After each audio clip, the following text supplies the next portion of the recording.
কবির নূর যদি জন্ম না হতেন 2018 জন্ম হতেন না। 2018 যদি জন্ম না হতেন 2024-এর যে গণ অভ্যুত্থানে বেশিরভাগ পালিয়ে যাওয়ার জন্য সেই সুযোগ হতো না। বিএনপি যদি মনে করে আওয়ামী লীগের মতো ফ্যাসিস্টকে ছড়িয়ে নব্য ফ্যাসিস্ট হয়ে উঠবে, বাংলাদেশে গণ অধিকার পরিষদ আর কোনো নতুন ফ্যাসিস্ট জন্ম দিতে চায় না।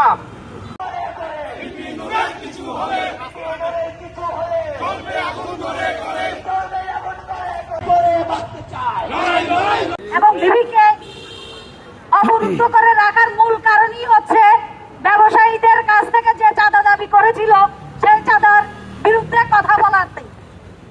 18 থেকে 24-এর জুলাইয়ের গণ অভ্যুত্থানের মাস্টার মাইন্ড কপুতবয় 17 বছরের আওয়ামী লীগ এবং ফ্যাসিস্টদের সেই অক্লান্ত অত্যাচার যিনি সহ্য করে বাংলার জমিনে 24 উপহার দিয়েছে, সেই আমাদের প্রাণপ্রিয় নেতা বিপি নূরের উপর যে নব্য ফেসিবাদের হামলা, এই হামলার তীব্র নিন্দা জানায়।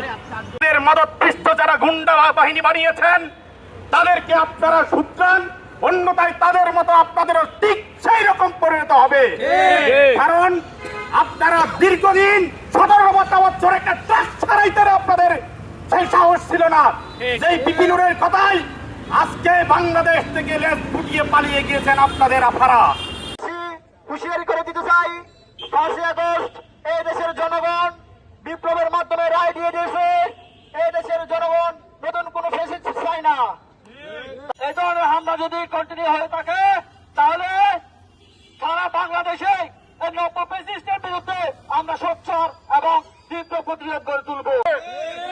আমি বলতে চাই, এই বিপি নূর 18 থেকে 24 পর্যন্ত যতদিন রাজপথে ছিল আপনারা ড্রয়িং রুমে বসে আনন্দ ফুর্তি করেছেন, কিন্তু এই স্বৈরাচারকে হটানোর ব্যাপারে গণ অধিকার পরিষদ কোন স্বামীর কোটায়, গণ অধিকার পরিষদ কোন বাপের কোটায় রাজনীতি করতে আসে নাই।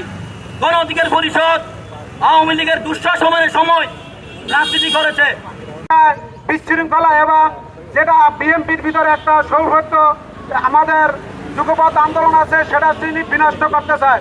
এবং যে বাকের আলী বিশ্বাস, সে দীর্ঘদিন যার বিশ্বাসে আওয়ামী লীগের সেক্রেটারি ভূমিকা ছিল, সে এই হাসিনা পতন হওয়ার পরে বাকের আলী বিশ্বাস বলতে চাই, আমরা কোন রাজনৈতিক দলকে ভয় করি না।